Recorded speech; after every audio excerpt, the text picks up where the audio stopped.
Hey y'all, welcome back to Conservative Brother Daily, your daily dose of an unapologetic black face trapped in a woke white place. Continue to spread common sense in a nonsense world. Our first article about to break down today, and if you guys, those guys just following the show for the first time or watching the show, I don't read these articles word for word.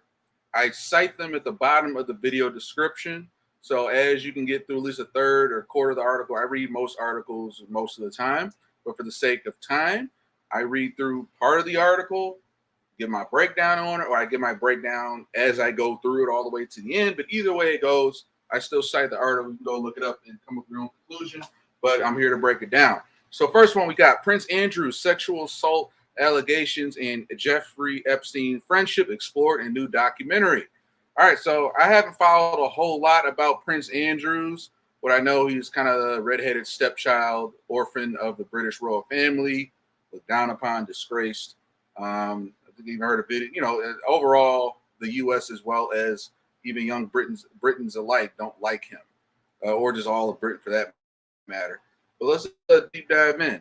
Prince Andrew, Duke of York, is the subject of a new documentary coming soon to Peacock entitled Prince Andrew, Banished. The 90-minute doc will explore the sexual assault allegations against the royal and his friendship with Jeffrey Epstein and Ghislaine Maxwell, which eventually caused Queen Elizabeth II to strip her son of his military titles and royal patronages. The documentary will launch October 5th on Peacock. It includes commentary from the royal press secretary, palace insiders, journalists, members of Prince Royal's social circle, and legal team that brought the allegations against him to light. Tina Brown, magazine editor and author of the Palace Papers, also appears. When you are the Queen's son, no one ever tells you the truth, Brown says in the trailer. The clip teases the subject matter as a scandal that rocked the royal family. I guess I missed all this. Adding that his title protected him, but his recklessness exposed him. Interesting. Prince Andrew thought he was more than a royal. He thought he was a celebrity. Another journalist says the talk of the dinner parties, he couldn't keep his trousers closed. Whoa. Prince Andrew was accused of sexual assault by Virginia Gorf, who said she was forced to have sexual encounters with the royal when she was a teenager. Duke of York has denied all allegations and settled the sexual assault case earlier this year. Gorf's allegations date back to Prince Andrew's friendship with convicted sex abusers Epstein and Maxwell. Let's just take a moment to get that the mainstream finally accepted, or at least threw them under the bus, that these were sex abusers. Because forever, until they took R. Kelly down, the Jeff Epstein and all this was conspiracy, and Alex Jones called it out 10 years ago. So I at least, I just want to take a moment for this mainstream article for Variety, at least acknowledge that. Obviously, Jeff Epstein is old news now, but there was a certain time we even missing Jeff Epstein. Oh, who's that? Oh, that's conspiracy. There's no Epstein Island. There's none of that. All right. So it just goes to show they're willing to throw some people under the bus to save their own skin. And, we're just chipping through the ice. Epstein, the mysterious financier, died by suicide while awaiting trial on his sex trafficking charges 2019. So I love how they just put that up like it's accepted. Even though they know good and well the elites killed his ass. Maxwell and his one-time girlfriend and close confidant was sentenced to 20 years this past June after being convicted on federal charges of sex trafficking underage girls to engage in sex acts. She should have life in prison. And of course, we're never going to see who was on that guest list. We're never going to see who went to that island. They made sure of that. She's like, whoo, I got away with 20 years versus life in prison or death by loose ends, by being a loose end. Before the case was settled, Gurov, I can't pronounce that damn name. Jif. Yeah, choose your mom, choose Jif. That's what I'm calling it, Jif. Jif alleged that she was assaulted by Prince Andrew 3 times after she was trafficked by Epstein. In 2019, Prince Andrew sat down for a now lambasted interview with the BBC to address the allegations of the relationship with Epstein, which was met with scathing criticism and causing him to scale back on his royal duties. Then in 2022, remove all of his son's military titles and royal patronages. The Queen's decision came swiftly after it became clear that Prince Andrew would face a civil trial after a New York judge threw out the royals' motion to dismiss Jif's sexual assault case. With the Queen's death, Prince Andrew is now 8th in line to the throne. Good luck. Though royal experts have indicated that King Charles has no plans to include him in the future of the monarchy, understandably so. The second second son of Queen Elizabeth, Prince Andrew, is the king's younger brother. According to the documentary's trailer, he was known to be Queen Elizabeth's favorite son. Wow. At the time of the allegations came to light, which the palace repeatedly denied, reports swirled that the Queen considered completely exiling him from the royal family. Earlier this month, Prince Andrew's disruption to the royal family was on display as he emerged at a procession for Queen Elizabeth in Edinburgh. As he walked behind his mother's coffins with his royal siblings, a protester yelled, "Andrew, you're a sick old man," and was subsequently arrested for heckling the Duke of York. Prince Andrew Banished is directed by Jamie Crawford, who executive produces with Jennifer Harkness, all these other motherfuckers. All right. Interesting. All right, so it gives me a little more insight, and I'm sure this would be interesting to go check out. Once again, you never quite know the full truth of anything nowadays. Everything has an angle or a narrative, so don't take every documentary you can with a grain of salt unless you're well informed on the subject. All right, guys, moving on. We have an update here on a congressional race going on in Michigan. This according to the Michigan article. Shri, Thanedar or Martell Bivings will make election history. Election history win. All right, with the general election quickly approaching, Democratic candidate Shri Thanedar or Republican hopeful Martell Bivings will make history with the victory in the 13th congressional district on Tuesday, November 8th. While Thanedar and Bivings running for Congress goes beyond making history, nevertheless, a win by either candidate in the 13th will be the first of several fronts. If voters elect Thanedar, the Democrat, favored and heavily populated Democratic district, he will be the first Indian American born outside the United States to represent Detroit, a major black city in the U.S. If Bivings is victorious, he will be the first black Republican ever elected to represent the Motor City in Congress. Interesting. The now reconfigured 13th district, once called the Mighty 13th, consists of parts of Detroit, along with Allen Park, Dearborn Heights, Ecorse, all the Grosse Points, Hamtramck, Harper Woods, Highland Park, Lincoln Park, Melvindale, River Rouge, Romulus, Southgate, Taylor, and Wayne. Just above the 45% of the district is comprised of black citizens. While Bivings is a presumptive underdog in the race, according to the most local political pundits, he is actively campaigning to prove to others that he is the best candidate for the representative in Congress. And all of that talk generated over the past 6 months about Detroit potentially having no black representation in Congress since the mid-50s when it convenes in January 2023. Bivings, a native Detroiter, says, "Not so fast. I am talking to as many people in the district as possible." So once again, guys runs Republican. I feel I ain't not a big fan of Republicans in general. We don't know. We got to put them through the rhino test. All right. There's a lot of these leftists running as rhinos. Republican in name only is what rhino stands for, RINO. So I got to do more research on this brother. But at the same time, I think that, we just have to have a test, a series of questions, and I don't know, they're going to make it through my list of questions. I keep them on a Google Doc. I ain't not kidding. So let's just see what else he has to say. I'm going door to door, reaching voters through social media, attending events. I'm going wherever the people are. But the only thing that concerns me once again is that we don't see what are they established? What have they already done? What are their biggest achievements? Have they run multiple businesses? And I get it, they're young, they're with the times and all that. But guess what? Obama was young and all that stuff. So it's like the biggest thing we have to keep in mind with politicians is that these are 3 questions, I think. I got 3 good questions I actually wrote down that I keep in mind every time I'm looking at a candidate. I got it written down somewhere. Politician questions to ask.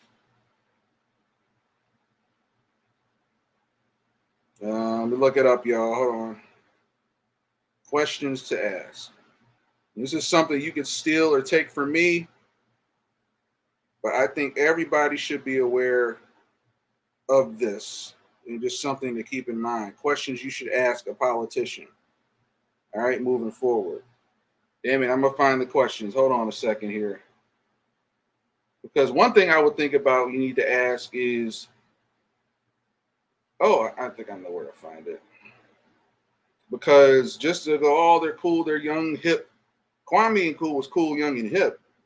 You know, you're falling for the same sort of Trojan horse here. So questions to ask politician. I keep shit written down. Let's see here.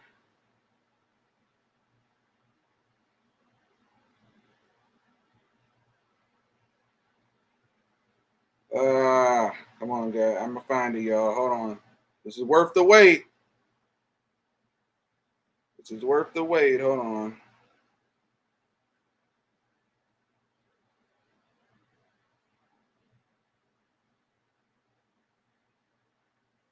Four questions we should ask every politician. All right. Four questions you should ask every politician. One, has the politician already built career-wise or business-wise prior to running for office, or is this a brand new position? Is this political seat literally the most important career goal or aspiring accomplishment yet for him or her? Basically, does this politician, all right, really desperately need this for it to be a historical win? We're just trying to make election history. Or are they inconveniently going out of their way to serve the people and not just looking after everyone's own self-interest? Are they thirsty to plug that new book, you know, or get that side new business deal, or get put on by the Obama's Netflix production company? And what can they do for them, gain for themselves down the road? Or are they really in it for the people and for the culture? That's the first question to ask. Second question to ask, what is this politician giving up as a result of running for office? Are they giving up a comfortable salary, their businesses, their other means of income? That alone will tell you about a candidate who can easily go off and sail off on a yacht and just keep making money behind closed doors and not dedicate any of their other time and resources to helping people out. Or are they willing to actually give all that up to expose what's going on, expose the people to new information or insight, especially if they could, you know, especially if they have something to lose. We don't know what these people have to lose or who or where they're getting dark money, PAC money from. Political Action Committee money stands for PAC. All right. And, you know, that's something to think about. Third question to ask about a politician, someone brand new, they're young, hot, they with them, and this goes whether you're Republican, Democrat. What media organizations with political opponents are going after to attack this candidate and why? Those that are in, once again, we're not just talking about standard, like, you know, midterm season, you see the little ad, we're just attacking so-and-so, you know, that's normal. I'm talking about like the Ryan, whoever was that guy, Ryan is running for Michigan governor. He was endorsed by Trump, but he getting attacked, thrown under the bus. Those that are wise realize the more and more political candidate gets attacked and demonized by this ever-growing corrupt mainstream media, my opinion is that very reason that we should be asking, why is this particular media and political establishment that's been in office for decades, we need term limits, you know, why is this media so afraid of this candidate? Or are they kind of just going with the crowd, going what needs to be said, hitting all your talking points to make you feel good? And the media is just kind of like neutral, doesn't really care. That's a red flag. And what does this candidate have to do, have or trying to do that the establishment wanting to censor him for? Is he being censored versus they're welcoming him open arms, you know? Because once again, if he's doing something, you know, either way, the people that are censoring a person, you should look and see why aren't they opening welcome debate? All right. So that's something to keep in mind. Last question is, what financially, politically, or economically of value that translate to something tangible you can offer me? Instead of like, oh, I promise to do this when I get in. I promise to do this. I do promise to do that. All up. What can you tangibly offer me right now to get my vote? And what can you offer me after you get in? All right, what can you offer my family, my organization, my community, my special interest in exchange for my vote in writing? Oh, I said it. I don't know if anyone would have done that. Like, I don't get the whole promises. Oh, I'm gonna say this, do that. Why don't you write that promise in writing, delivered to the people of this district? Oh, no, that's just extreme because we don't know it. Well, hey, if you lose and hey, it's null and void. If you obviously don't get in, you don't get elected, that written contract's null and void. But all those promises you put on the website, say sound real good and rally, why don't you write that down in writing? Not just the website doesn't count. I mean, you signed it in writing. I mean, it's a promise, legally bind contract for the people you represent. How come we don't demand that? To see if you're even worth a damn. If you even have any leverage to begin with before you're even in office, what can you promise us now, tangibly deliver? And guess what? What else are you going to deliver once you get in? And once again, if you don't get elected, hey, you at least did something good by giving us something beforehand. But if you don't get in, we understand that you can't deliver on what you wrote down in writing. That's a bit extreme, conservative brother Daily. I know. And we're going to follow through after and deliver us after it's elected. All right, so those are the 4 questions I just keep in mind with that. All right, spent too much time there. Once again, if you want to read up more on these candidates, if you live in Michigan and want to vote for it, feel free. All right, next article we have, Actors Equity endorses Karen Bass as the next Democratic candidate for Los Angeles. All right, so this is very interesting. Actors Equity, that's an organization out in Hollywood, officially endorses Karen Bass for mayor of Los Angeles. All right. So, Actors Equity has endorsed Karen Bass for mayor of Los Angeles. This is according to Deadline, marking the first time the union's national council has ever voted to endorse an LA mayoral candidate. The 51,000-member union has more than 7,000 living in Los Angeles. If elected, Bass will be the city's first female mayor. Polls show her leading real estate developer Rick Caruso. So once again, we're back to kind of the woke sort of Hollywood. They just are obsessed with labels. I get it. There's a lot of qualified women out there, a lot of qualified minorities, a lot of qualified black candidates. And if they are qualified, yes. But I feel like she may be qualified, but it's more so the race card, the minority card that's leading the charge instead of the other way around. Like experience comes first. And okay, you got experience, you do all the right things, right values. And you happen to be black, great. You happen to be female, great.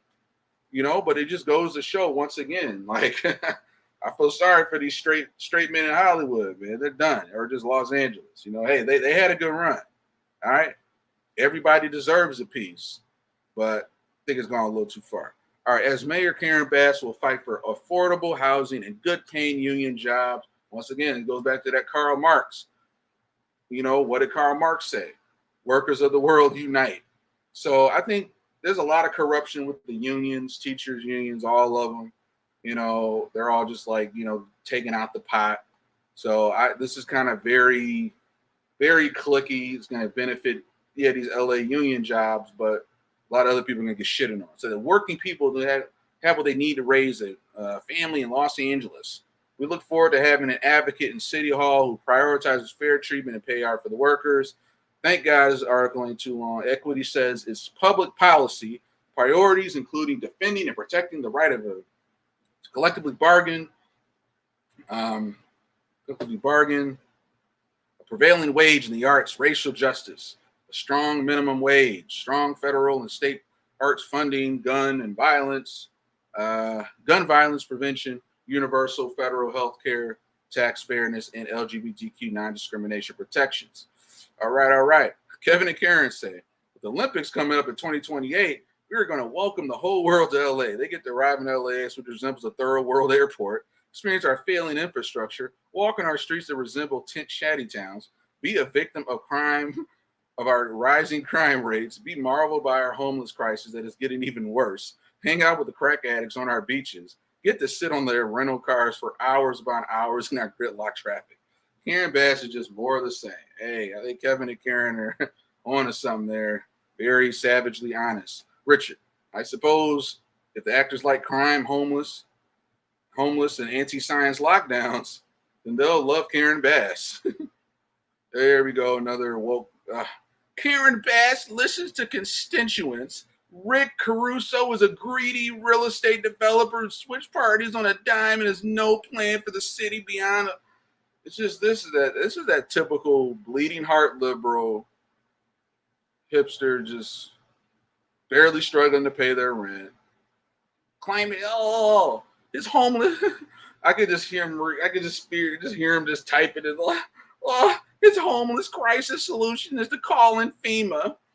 Yes, the government agency tasked with handling national disasters with tents, water bottles, and short-term loans for homeowners is who he thinks will solve the homeless issue in Los Angeles. It would be hilarious if it wasn't for the stupidest idea ever.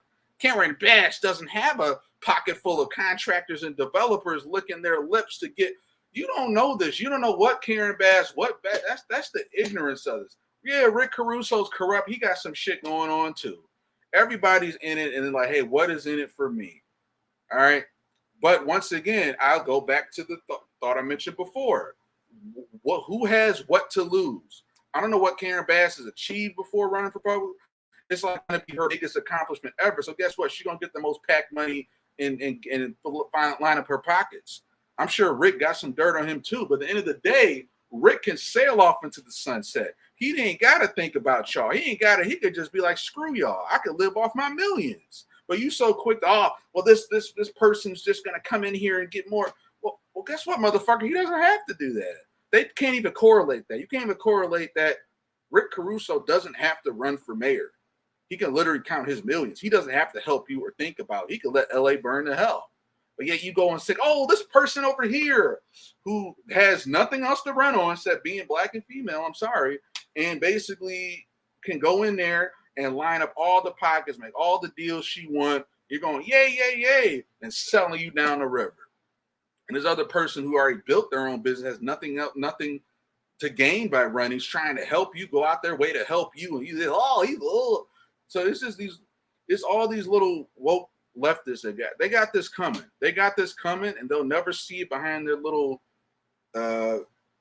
ecosphere, echo chamber. And it's a shame. Karen Bass doesn't have a pocket full of contracts. Like he knows this. Have a pocket full of contractors, developers licking their lips to get in Caruso's preferential treatment for some juicy, nice deal. And he's just making this shit up. I mean, once again, I'd like for him to show me some links. I'm sure he's got deals. Yeah. Literally, the Fox and the Hen House. Just so you don't even know the Democrats are the true foxes, but they just Republicans too. His track record is that of clearing cut streets and businesses that wreck gold and marble malls and with condos exclusively for the wealthy. Why don't you complain to your woke liberals in Martha's Vineyard who kicked out migrants in less than like 24 hours? You think your party is the party of grace and all that? Dude's just so. The only experience he has with poor and struggling people is ensuring that his shopping malls have no stores that cater to them, nor would they let them in. It's just an emotional, weak human being. And when shit pops off, he is the useful idiot that will be the first to go. That will die by these democratic policies, and I look forward to it. I look forward to not seeing him comment again because he'll probably be killed off. Live your rhetoric. Amen. We will never keep Los Angeles on this current path with Rick Caruso. We need Karen Bass to double down, triple down in order to. These policies are making LA worse. And people just don't see it.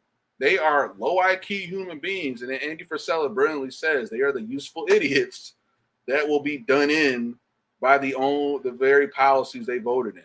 And I won't have any sympathy. Jerry, actors equity supporting the status quo. Shocked. Thank you. Of course, it does. LOL. Did any of them see the debate? All right. So interesting. Once again, I'm sure Karen Bass is a nice person. Someone I don't wish any harm upon. Probably be a cool lady to hang out with, grab a beer or whatever. Posh wine beverage. But it's not personal. It's just politics. It's a nice slogan. It's not personal. It's just politics. All right, moving on, y'all. Nord Stream pipeline. This is very interesting. This is coming from Mike Adams over at the Natural News. You can't even post his articles on Twitter. Once again, goes back to if they're censoring people, you think, oh, that's misinformation, it's dangerous. Well, actually, maybe you should just do your own critical thinking. Look at it yourself and make your own decision. Aren't you a grown man? Does somebody need to hold your hand and tell you what to look for? Are you a kindergarten and needs to be told to sit at the Thanksgiving kids' table?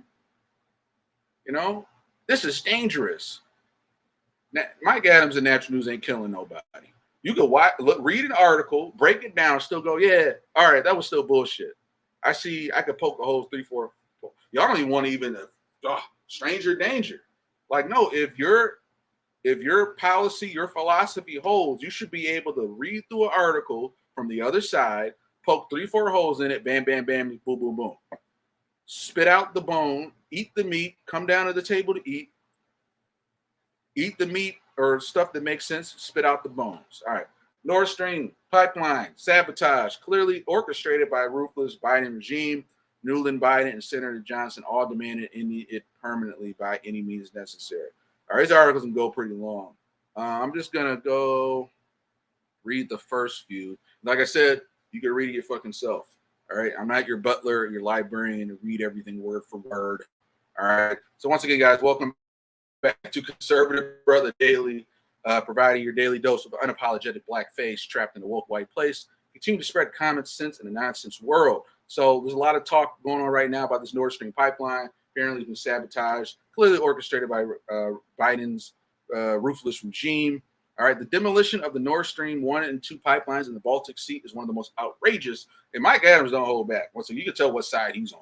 Like I said, if you're a critical thinker, you don't run under the covers and whine stranger danger. You read the other side, and then you break it down, and you can throw that shit back in their face like you're wrong here, here, here, and here. But motherfuckers are just, oh, Fauci told me this was danger. Oh, and that's why you're the useful idiot that will get taken out. Now that the sabotage has been confirmed by numerous nations, the blame has begun as everyone is wondering who did it. I should say President Joe Biden, Russophobic State Department official Victoria Nuland and GOP Senator Ron Johnson are all on the record demanding the Nord Stream pipelines be taken out, implying, does Mike still read all? Does Mike? God, Mike has time. He runs a whole company by himself. He writes all these articles. He makes all these videos. God, commend the guy. Implying that any means necessary to achieve that. Watch from 252 in the following exchange between Ron Johnson and Victoria Nuland, a known Russia hater and key architect of the corrupt Zelensky regime that openly celebrates with actual Nazis while stealing billions of dollars from U.S. taxpayers. All right, so there's some transcript going on. So all this begs the obvious question. If natural gas provides Europeans with affordable fertilizer, food, energy, electricity, jobs, industrial capabilities, why would so many U.S. officials demand that natural gas pipelines be taken out? Do U.S. officials want Europeans to suffer? Good question. It's a really good question. All right, now we're getting into other articles, I feel. But yeah, once again, guys, you guys can read all this shit yourself or watch the videos. But it's just falls into this 2030 agenda, the Great Reset. Read Klaus Schwab's book, The Great Reset. Read Alex's beforehand so you know what to expect. But once again, this just goes to show they are intentional about bringing their warmongering. They want to bring in the war. They want to destabilize the U.S. They're going to start with Europe as the guinea pig, because you can start doing it in Europe, and then America's to follow, just like with COVID. All right, so it just kind of blows my mind. Just like, dude, So yeah, we can go in on this, but definitely read it on your own time. All right, I'll link it down. All right, so our last, we still got a few to go. Find that. Okay, we got back to BBC World Service journalists to be asked to relocate from UK as 380 set to lose jobs in first digital move. All right, not a big deal here. Looks like BBC has confirmed a relocation of some of its service journalists away from the UK as it gets set to introduce a digital-first model that will see a net loss of around 382 jobs. The proposal comes as part of the, I think, £30 million World Service Savings Drive. London teams up, covering regions, blah, blah, blah. It's part of life. I don't think that was the best selection. But hey, things happen. All right, next one. This was a tough one. We done lost Coolio, y'all. Coolio died yesterday at the age of 59 in Los Angeles. Once again, the Grammy Award-winning rapper, best known for his 1995 hit I remember jamming to back in the day, Gangsta's Paradise, man. 1995, Dangerous Minds, Michelle Pfeiffer. 90s was a vibe. So fortunately, we rest in peace to my brother here. Once again, just talking about the details. He died around 5 yesterday afternoon, Wednesday, found at his friend's home. We are saddened by the loss of our dear friend Coolio. Touched the world, blah, blah, blah. Apparently, he collapsed at his friend's home, something like that.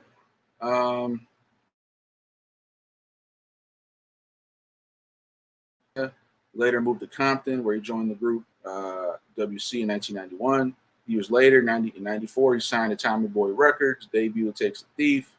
Sessa Gangsta's Paradise. Oh, here it go. And that's what I remember, man. That was the jam growing up on Keenan and Kel. Oh, here it goes. Here it goes. Keenan and Kel. That was such a vibe. All right. Yep.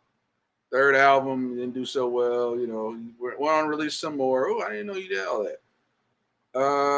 After commercial success and music faded, became a TV personality. I do remember that. I think he was also in that other VH1 show, Surreal Life or something like that.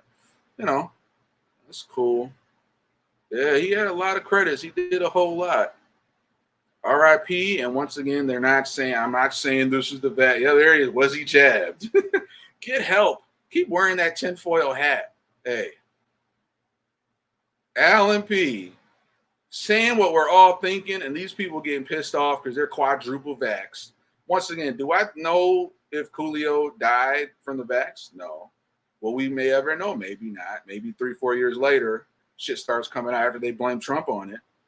But we'll just never know. And that's the problem when you take an experimental vaccine that was rushed to market and there's all these other things happening, none of these tests, you're now going to live in a constant state of fear or unknowing of when people die suddenly. We just don't know anymore. And y'all brought that on yourself. You went from at least knowing 85, 95% of the time, okay, what you're going to die of, unless it's an accident or, sudden illness. But now it's like, we don't know now. And you gave that power away, and now we'll just never know. So, Alan P., I commend you, man. Once again, they're quadrupled up, sitting home with 2 masks on, and they're just mad at him because he's asking a question. Like, you can't even ask a question. Conspiracy theorists. They just throw that out there. They're just so programmed to be conspiracy theorists. How dare you ask that? How dare you make us think? How dare you question the narrative? Katrina and RJ are just some sheep. Rest in peace, influential legend. You will be missed. Yep, Coolio. We will never see your generation of music again, not in a billion years. Great words. All right, y'all, moving on. Dahmer series. Y'all like Dahmer? All right, so this comes from Variety. Netflix removes LGBTQ tag from Dahmer after backlash from viewers. Not the representation we're looking for. Well, the guy was gay for guys, right? Netflix has removed the LGBTQ from its Ryan Murphy created Jeffrey Dahmer series. The show starring Evan Peters. Evan Peters, by the way, I'm gonna give him his flowers. A brilliant actor, man. Brilliant. I remember watching, I was I could be conservative but still watch woke shit, So I watched American Horror Story for years, and I think his best performances to this day was season 1. He played Tate from season 1. And then that crazy Trumper cultist, Kai, season 7. So he just I just want to give him his flowers. Once again, I don't like hate everybody woke on the left with my guts. I just hate these ideas and policies that can just continue to destroy shit. But I still commend, certain performances. I haven't seen this one yet. I don't know if I will. A little creepy. But I know Evan Peters will kill it. Because once again, season 1 is Tate. American Horror Story, and season 7 is Kai. He literally murdered those roles. So I'm gonna give him his flowers. He's still a terrific actor. Evan Peters as a notorious serial killer launched on September 21st, categorized in the LGBT tag for at least 2 days. The source confirmed that they removed it. The decision to categorize it LGBTQ ignited controversy on social media, but he was gay though. What y'all upset for? With the many subscribers condemning Netflix for the decision. They'll come after everybody. They get mad at Netflix all the time, defending Dave Chappelle. Tags normally use a spotlight such shows as Heartstopper, Sex Education, both of which include LGBTQ characters and subject matter in a positive light. Oh, y'all want the light? Y'all can't pick and choose though. Y'all want to pick and choose. Y'all want special treatment. Y'all want special treatment versus equality. All right. Dahmer technically does feature LGBT characters since the serial killer was a gay man. But as one subscriber wrote, this is not the representation we're looking for. Sorry, can't have it both ways, sweetie. Netflix, I implore you to please reconsider having Dahmer with the LGBTQ. Hey, it's right though. So how about this? If it was The Wire streaming on Netflix, The Wire features character played by the late actor Michael K. Williams. Omar. Omar was black. He was gay and he killed people. Where's the outrage? Where is the how dare you? Once again, there may not be a black label on it, but it's probably going to be under urban, under some sort of thing, But I think it's not just about the label, though. But it's just think, just wondering. Omar was a black gay character on The Wire that killed other people. He didn't like rape and kill him, but he did kill him. But no outrage there. Y'all want to pick and choose, have it both ways. All right. All the TVs and all the TV series and films are sorted by categories. Dahmer, for instance, was initially categorized as LGBTQ in addition to ominous, psychological, horror, vintage crime, and dark. Since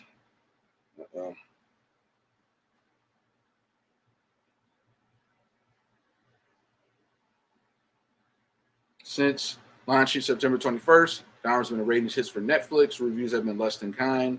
There's something called predictable, grim, sepia tone slog that rarely justifies its own existence. The tag removal is far from the only controversy Dahmer has courted since his debut. Real-life family members of Dahmer's victims have condemned the series, with Rita Isbell, the sister of Errol Lindsay, telling Insider it's sad that they're just making money off of this tragedy. That's just greed. Netflix did not respond to multiple requests for an official statement of Dahmer. Hey, they made serial killer movies before. I think Zac Efron was in one too. Everybody just sort of pushed this to the side, but yeah, I could kind of see the families being upset, and they have no control over them using the rights to Dahmer's life to do that. But people have to live with it. But once again, y'all can't have it both ways, y'all. I love my LGBTQ community. You deserve all the rights and privileges in this country, freedom. But freedom that doesn't mean you get preferential treatment. You get equality just like everybody else. So guess what? That's how there's some bad represented black folks on some TV shows. You don't see us getting upset when it says black film, urban film, just because the characters do a bad thing. The characters represent you do a bad thing. All right. So let's get off the hypocrite train. All right. Finally, inside the fight over the Pulp Fiction NFT. All right, so there's been a lot of talk about this. Once again, the NFT world. I know they've been a little bit down lately, but this is really big about Quentin Tarantino, the director of the 1994 cult classic independent breakout hit Pulp Fiction. He tried to do like an NFT scene or whatever. So I was reading this. How long is this article? because we're getting long here. Come on. All right, I'm not gonna read all this. But January was a heady. It was a heady. The hell, heady. Who says that? Heady. January was a heady time for the secret network. The 2-year-old platform had launched a cryptocurrency, SCRT, was preparing to make a big splash in Hollywood. Teaming up with Quentin Tarantino, the network's preparing to auction an NFT based on the screenplay for Pulp Fiction. In the network's Telegram chat room, Guy Z, whatever the hell, Guy Z laid out the stakes, known as the big guy in the chat. Z is the CEO of SCRT Labs. The development team behind the network, he explained that the successful sale would be critical to convincing celebrities and brands that the network could generate demand. He urged Anons, the 300 plus people in the chat, to bid as a group, make a lot of PR for Secret, and that more auctions will follow. Tony Bear, the head of the Secret Foundation, sort of outside marketing agency, rally the group to crack 7 figures. We just want to know what the Sweet Millie number is. All right, y'all. I wish I could end it on a better note, but I'm hitting up 40 minutes. But here are my final thoughts. I think at the end of the day, I ain't about to go on all this NFT politics, but y'all welcome to read the article. I feel like NFTs is still such a very new pioneering place that if Quentin Tarantino has his shit together, the thing is, people don't realize that NFT aren't rights. You don't have rights to a film, So I think overall, I hope it works out in Quentin Tarantino's favor. He has more than a right than anybody else to make this NFT thing happen. I just hope that he can kind of see past the sort of gold rush mentality. This is kind of like the new .com era where everybody's get a .com website, sell it. Same thing with these NFTs. So I hope Quentin Tarantino is keeping himself in the right circles, and he's not just getting used up, getting sort of bread and buttered and honeymooned ended up in a very hot water legal situation. So that's kind of a bigger macro view. I'm not about to go into this, be like, oh, well, this would happen here. I'm not an NFT. I'm not in it like that.